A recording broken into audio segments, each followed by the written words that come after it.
Hello, and welcome to episode 8 of the Gojenn podcast.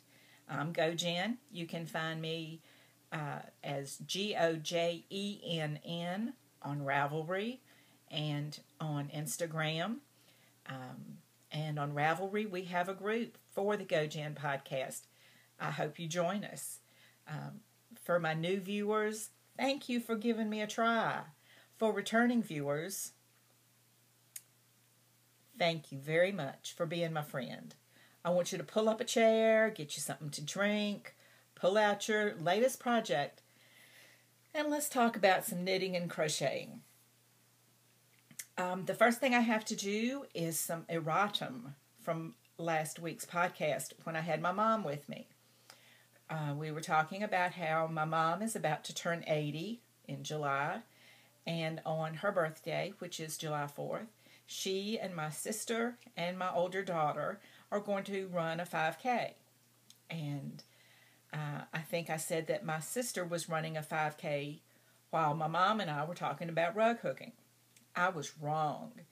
My sister was running a half marathon, and it was a trail run.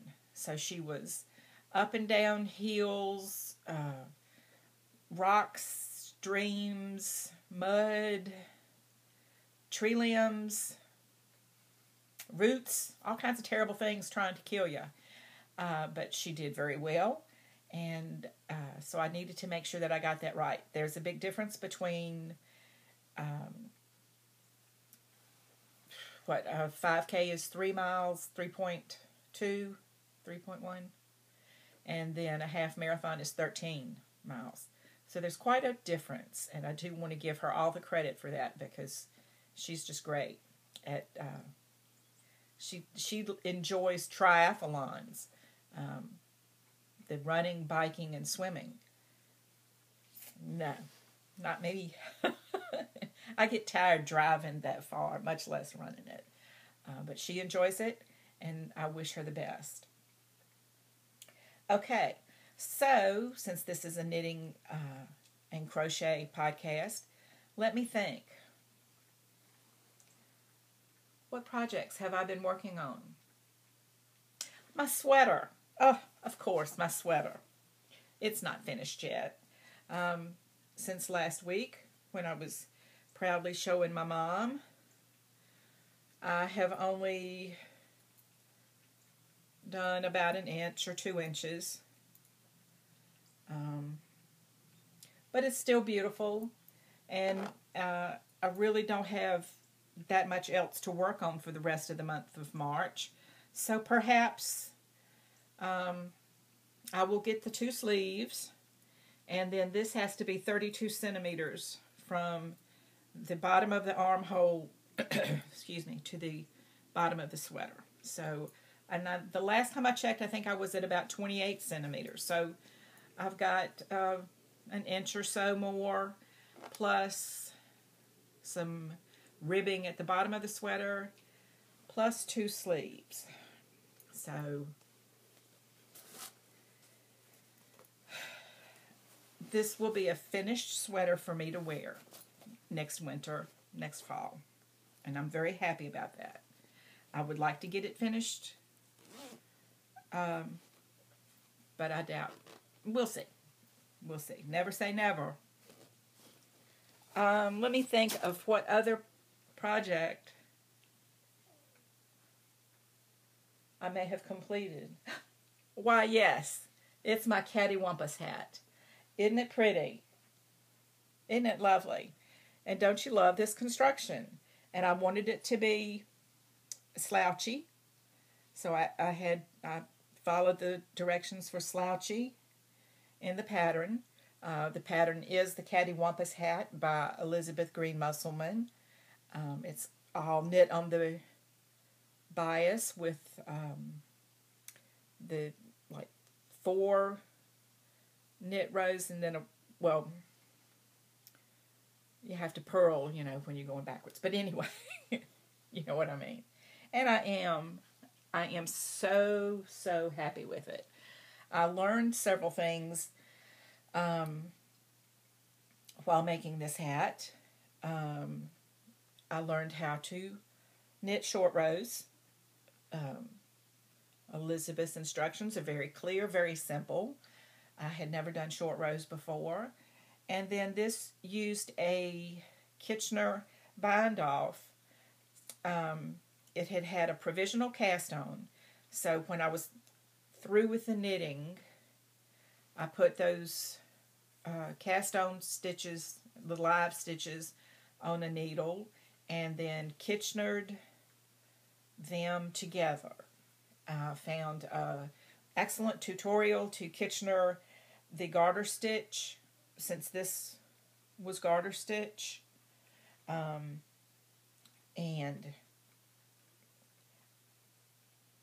I'm thrilled. And I will be wearing it to a yarn event tomorrow. More about that in just a little bit.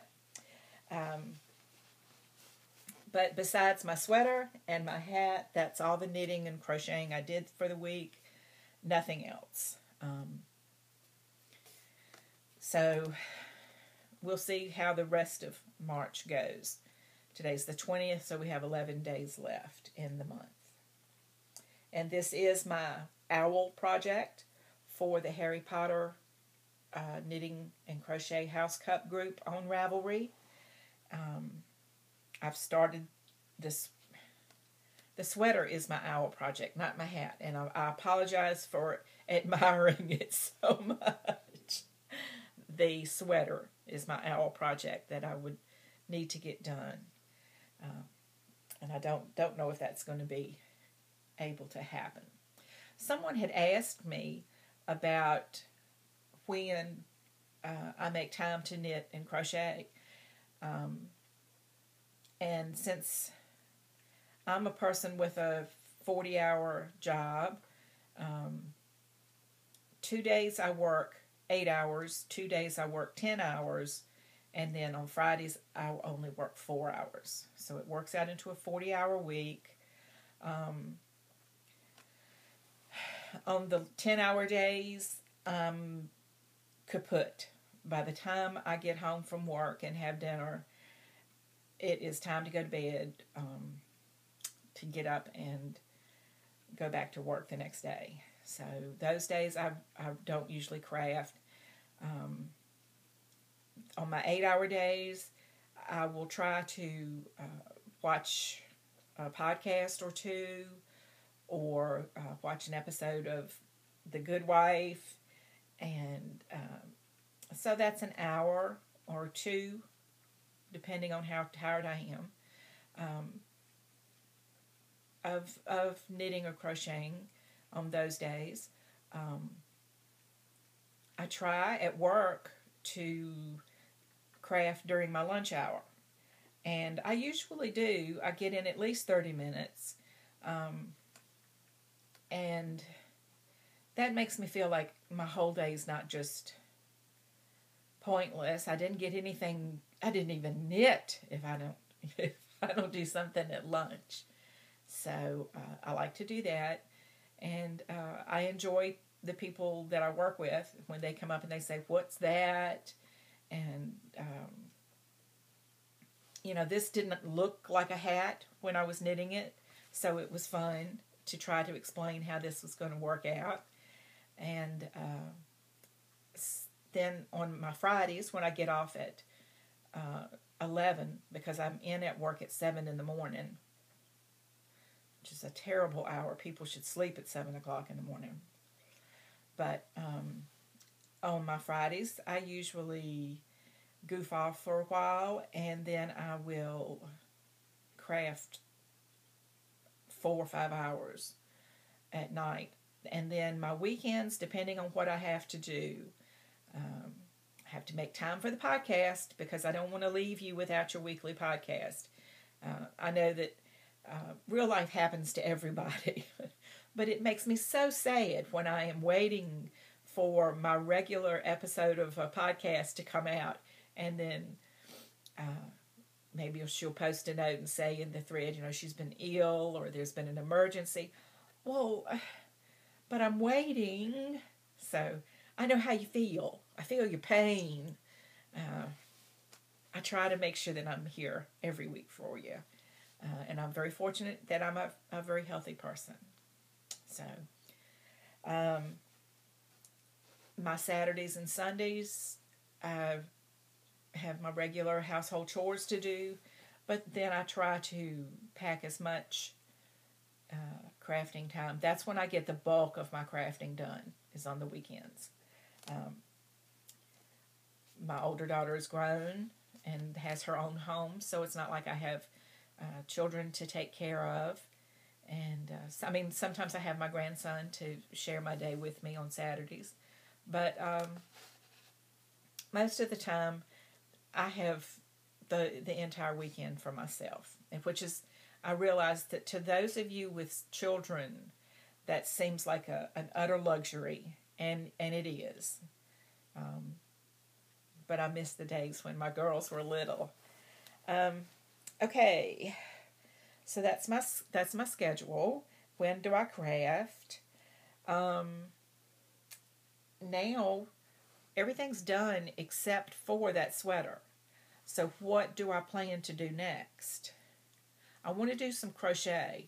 I'm probably going to do some sock yarn squares, blanket squares, because my hand has gotten really sore from working as hard as I possibly could on the sweater, and then to try to get my hat finished for the grand event on Saturday, which is tomorrow, which is, drum roll, the Raleigh-Durham, North Carolina Triangle Yarn Crawl.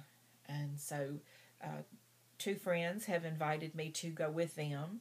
I have never been to a yarn crawl before. They've been, so I'm truly looking forward to it. So excited. I don't know what to expect. We are probably about an hour and a half away from the Triangle area, and so I guess we'll get an early start.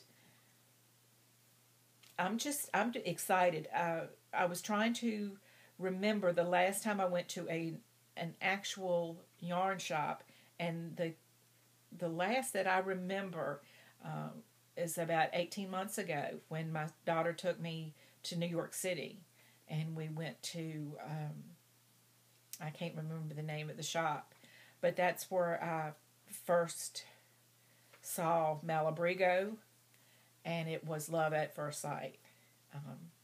Which, now that I've learned more, so much more about wools, merinos and things, I have learned that maybe the Malabrigo was not the best thing to make a sweater from, because of the way it's plied. It's a single, it's not like a bunch of little strings make it up. It's mainly one big thread, I think, is the way to explain it. I don't really, I'm not a spinner yet, so I don't really understand how all of that works. But that's where I saw and bought my first Malabrigo. So I'm going to do some sock yarn squares. I'm going to try to do maybe another flower motif in the sock yarn, crochet that. And so I think that's about all I have to say. I will try to take pictures. If you follow me on Instagram, and I'm GOJENN, gojenn on Instagram. If you follow me, I will follow you back, and we can go in circles. No. And I will be hopefully posting some pictures of the yarn crawl, and then I'll try to put some pictures together for next week's podcast too. I'm so excited to go. I'm so excited. If you are in the area and you smell plastic melting, that may be my charge card. I'm not saying that it will be, but I'm allowing for it. On the last episode of Dark Matter Knits, which is the podcast done by Elizabeth Green Musselman. She took her notions bag and said, what's in my notions bag? Pulled out her things and showed us. And so I said, okay, I'll get my notions bag and we'll see what's in mine. And I did not even unzip it. That's not money jingling. Don't even think that. I didn't look in it ahead of time to see what's in here. And of course, the only two projects I have going was this hat and my sweater, and they don't really need a notions bag. Maybe a small crochet hook, and I keep one of those in my desk at work in case I mess up something, drop a stitch. And of course I've got crochet hooks all over the place here. But let's see what is in my bag. I've got a spool of green thread. I don't know why that's in there. But it is. Tape measure. And you know that these things don't last forever, right? They will get stretched out of shape and not be an accurate measurement. So check it against a straight ruler, okay? And just see if it's still measuring accurately.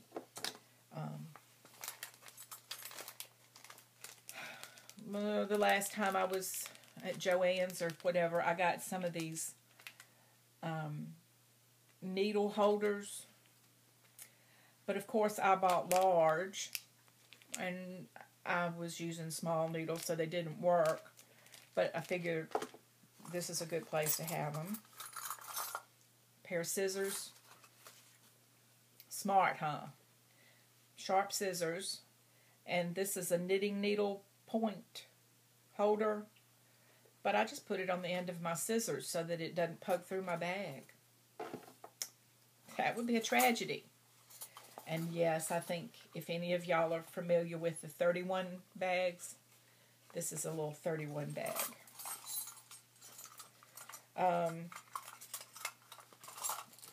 Chibis. You must always have chibi needles.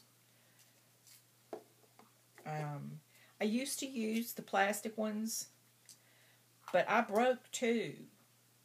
Where the eye of the needle joined the body of the needle, you know, right in there. I broke that on two needles. So I just said, hey, I'll just get chibis and not have to worry about the plastic needles breaking on me anymore. This is a little mini Altoid tin with stitch markers for crochet and knitting. Post-it notes. And then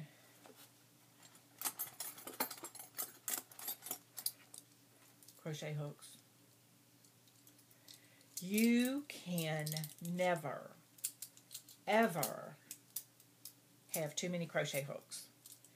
And I've been asked, okay, you like to crochet, what are your favorite kinds? What's your favorite kind of crochet hook? I wouldn't say that I technically have a favorite. I mean, for certain projects, like this is probably a P or a Q crochet hook for extra bulky yarn. And I made some hats out of extra bulky yarn over Christmas as gifts. And so they don't make a nice hook in these big sizes. You just have to get the plastic ones and keep up with them. So, you know, this is a tulip hook, and I really like it. I like the grip on it. But if you'll notice, I have big hands. I'm tall. I'm 5'9", and excuse me, and I have big hands. I can do a whole octave on a piano, if that tells you, if you want to know how big that is. And so I like, more than the way the hook feels, is it has to be enough for me to grab a hold to. Like, if I put these needles like this, these hooks, if I do them flat, you can see that some of them are longer than the others, okay? I prefer the longer hooks. And these are Boye, B-O-Y-E. This is a Susan Bates. And this is a Susan Bates. See, I wasn't even aware of that. I learned something. I prefer Boye because they're longer. And when I crochet, I like to feel it in my hand. So, Elizabeth, not only did I finish my hat this week, but I'm telling you, that's what's in my notions bag. And if I have a special project that requires a lot of notions, I'll usually pack a separate little bag for that. Some kind of little container. I showed you the other week when I got my yarn box from Supernatural Yarn and it's got the little snippy scissors and a magnet at the top for your metal darning needles. Okay. I like these bags. Anything that's got a hook, I can hang it up. Those 3M or whatever company, I think it's 3M, that makes those movable hooks. Those are they're right up there with sliced bread. I like being able to put the hook up where I think I need it, and if I realize later it's not the right place, well, I just move it. Love that. So what's in your notions bag? Do you have anything unusual? I don't like to go anywhere without Post-it Post-its and a pen. If, like tomorrow, I'm going on the yarn crawl, I have already made notes on my phone of the yarn that I would need for a future project. I have found a pattern for a crochet lace top, and so I want to make that out of a cotton linen blend, but I would really like to feel that yarn before I buy it, because it's going to be a substantial amount of yarn. So I've got that on my phone, the yardage that I will need and the weight that I need. I wanted to talk also just a minute or two about using your queue on Ravelry. Do you? Do you use your favorites list? Do you use your queue? Your stash?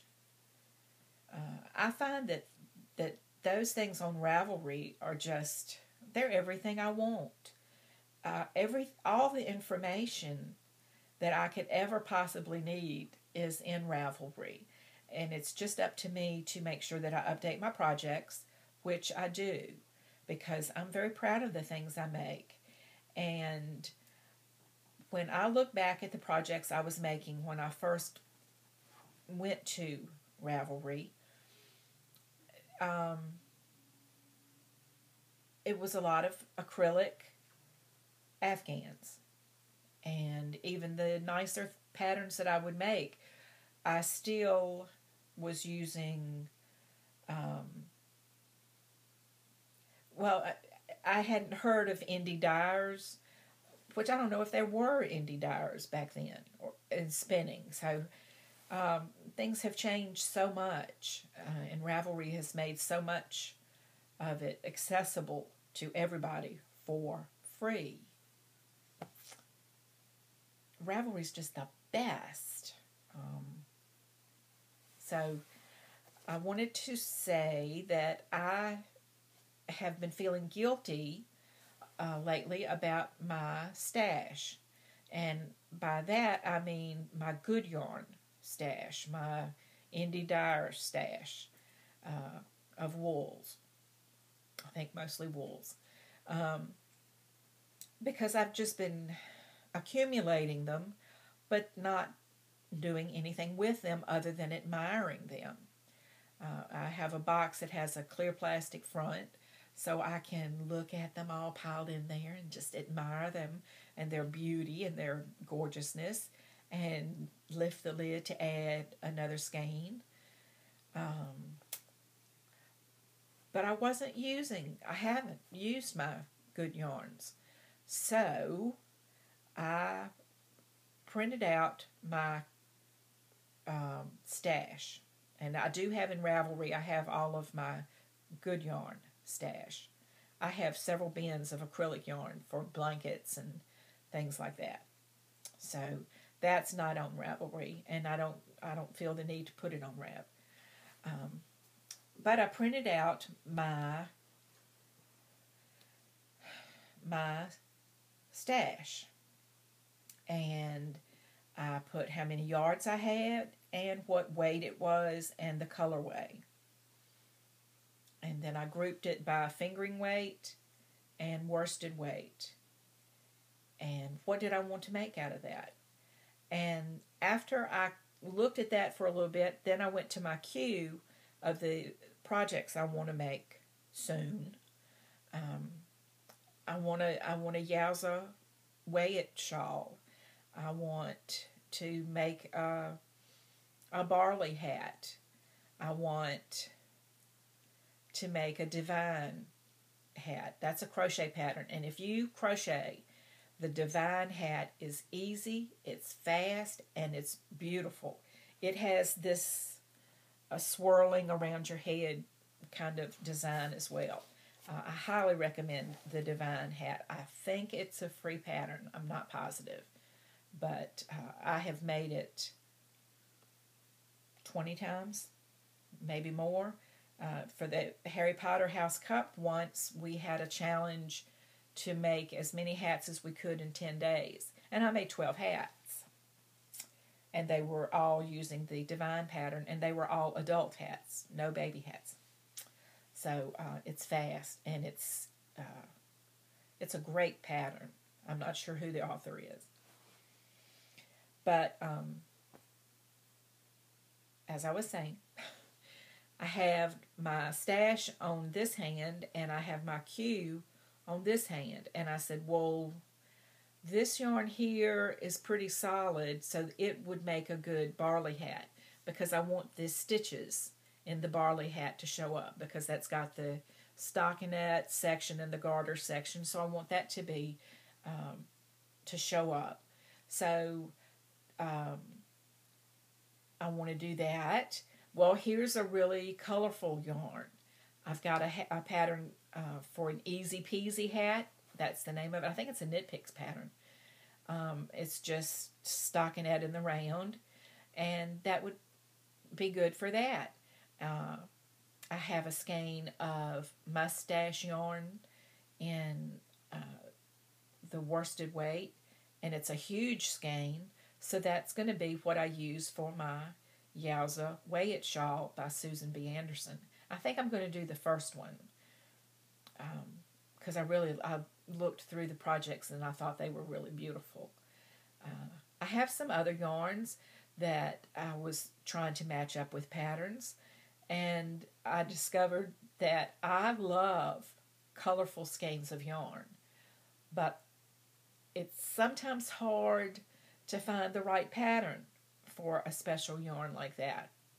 So that helped me then go back to the pattern search on Ravelry, that is the best thing since sliced bread.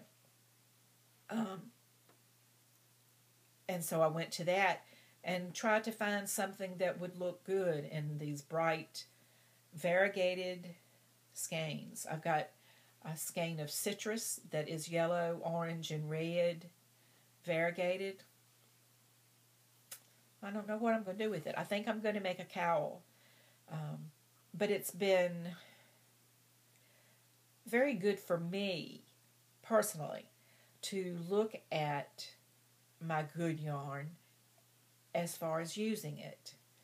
Because I really can't justify, well, I can't, but it's just make-believe. I can't justify buying more if I'm not going to use it. And what good is it if I'm not going to use it? And make beautiful things like the green scarf I made, the Sweet Eleanor that I made and gave to my daughter. That's what it's for. You know, it's not. I'm not a hoarder. I can purge easy. Not yarn, but clothes, things like that. So I encourage you to take a look at your queue, to take a look at your stash.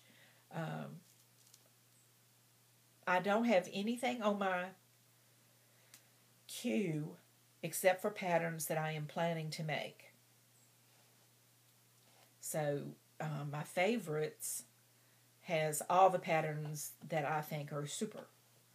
And when I was looking for a cowl pattern, I went to my favorites first to see if something there that I had already decided was a good pattern that would be something I would enjoy making, if that would be good. So I am very happy with my efforts in that, and it's helped me decide what I want to make next. So I think I'm going to really concentrate on the sweater, trying to get that sweater finished or get it moved along. And then I've got these other nice yarns that I want to use. So let me know, do you use your queue, your stash, your favorites list? How do you use your projects page? Because I love my projects page. That is the happiest place on the internet for me.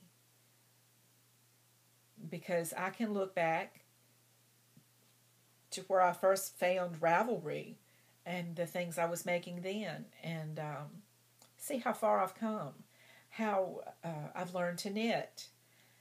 I've dyed yarn. These are things I wouldn't have done without Rav. So I want to encourage you to do that. And then let me know. What do you think? Do you think that's too much trouble? I understand for people who have a lot of stash that entering it all at one time can be daunting. So just maybe start today. Enter your current purchases. See how that goes. All right. I did want to, I'm going on a yarn crawl tomorrow in Raleigh, Durham, and an upcoming Fiber Fest. If you can search on Ravelry, of course. Excuse me. That's the doorbell. That's my dog. Okay. Shh. Shh. Good job. Shh. Shh. Okay. Come here, Bella. Come here. No? Okay. Before I talk about that, somebody had asked me about what was it that I was displaying my projects on. And I bought this. It is a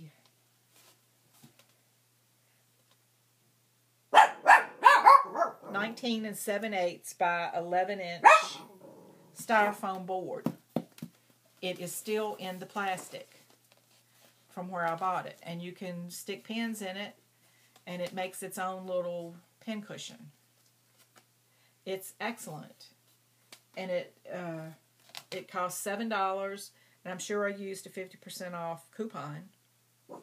And it's very mobile, light, it's plastic, so that if I put a damp something on it to block it. Okay, so that was my dogs. A couple more things I wanted to talk about are upcoming Fiber Fests. The next one, or the first one, that I'm going to is in Bedford, Virginia. It's the Liberty Fair Fiber Festival. It's April the 18th. I'm going with my mom and dad. If I'm lucky, my daughter and grandson will go with me. It depends on her work schedule. I've never been, so I'm looking forward to it, to seeing some sheep and alpaca and having a good time that day. If you get the chance to go to something that has classes, that has vendors, I'd always say, why not go?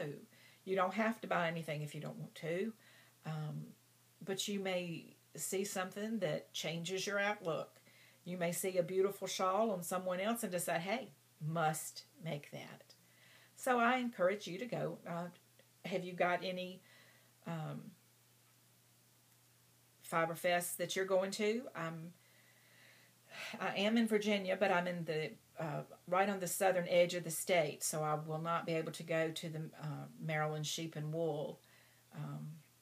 I'd really like to, maybe next year. I'll have to plan better because we have to schedule our vacation at work and that kind of thing. So I'll have to plan better next year. All right. Thus ends the yarny portion. And I had my mom last week, so I didn't think about talking books.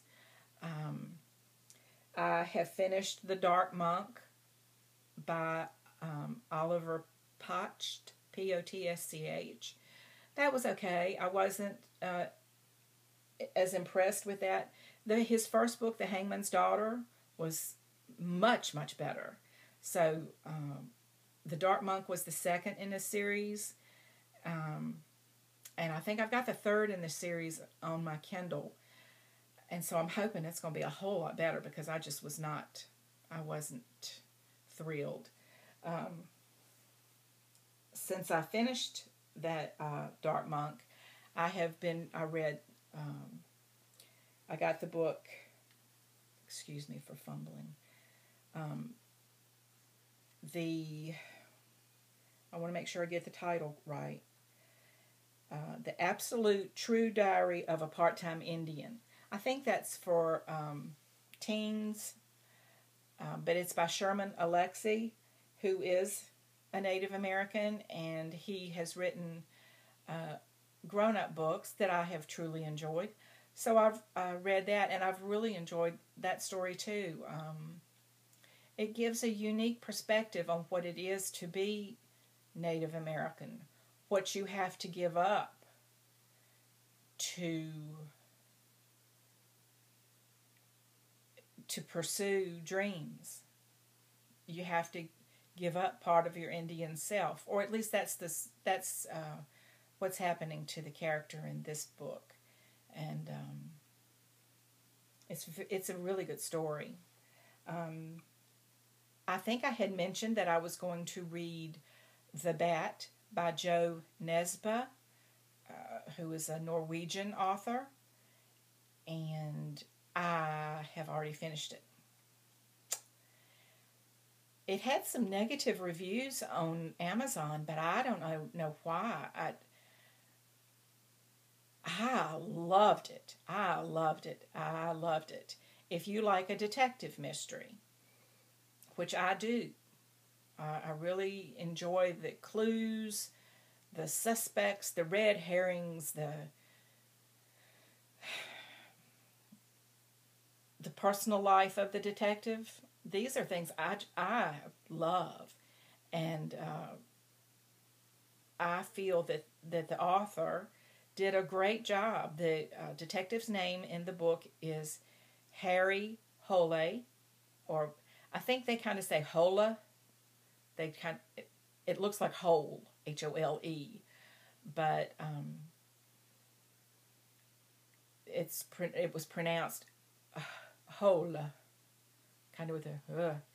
I know a woman on Ravelry who is Norwegian, and she has a daughter whose name is Dale. And in America, we would say Dale. But the little girl's name is Dal. Isn't that sweet? Dal. So sweet. So I've learned so much from my international friends on Ravelry. But as I say, I really enjoyed The Bat by Joe Nesbø. I was going to read something else. I had another book lined up to read next, but I got the second in the Harry Hole series, so I could read that next, because I like to listen on my earbuds to an audible book while I'm knitting or crocheting, especially on my lunch hour. I put in my earbuds and I just work away. And I think it was Wednesday of this week, I completely and utterly went to another place. That feeling when you come out of a movie theater and you're almost surprised that there's still sunshine out there. What? It was just raining and snowing inside on the movie screen. That's the way this book was. It was a Norwegian detective hunting for a murderer in Sydney, Australia, and when my lunch hour was over and I had to go back to work, it really took me some effort because I had been so completely enthralled with that book. So I've got the next one to read, and I believe the name of that is Cockroach. Ew. There were no bats in the book, so. As far as my viewing, I've caught up on all my podcasts. Yay. And I've been watching The Good Wife a little bit, not a whole lot. And so that's about it. I think that's all I have. I apologize for my barking dogs. I have 2 Maltese rescue dogs. They rescued me when I was going through a really rough time. And so we don't know how old they are. We don't know all the back history. When we adopted the 2 dogs, they were a bonded pair. They bonded at the, what's the place when they're not, they go out to a foster home. They met at a foster home and have been inseparable since. They haven't been, I've kept them together. And I have a little boy, and his name is Lucky, and he is my sweetheart. He has a very sweet soul. We were told that he came from a puppy mill, and he was very fearful. He would shrink away and just flinch because he knew anytime you came near him, you were going to hit him. He was so sad. Oh, but he just wants to do anything he can to please you now. So he's just a fabulous little fella. And then we have a little girl, Bella, who is the alpha dog in the house. She's a girl, but she tells us all what to do and when to do it. She's in charge. So one day maybe I will get them on here and you will see them instead of just hearing them bark. Maybe now that spring is here, we will have some time to go outside and see if the green really does return. Well, I'm so glad that you visited with me today. I feel like I had so much to say that I hope you didn't get too bored with me or too tired of it. Thank you for staying with me. Let me know, how do you use your Ravelry queue? Let me know what's in your notions bag. Do you have any ideas or any questions that you want me to answer for you? Because of just ask my husband. He'll tell you I know everything. Okay. All right. So that was a bit much. But thanks. I really am glad that you spent some time with me today. I wish you lots of love and laughter this week. And I will see you next week.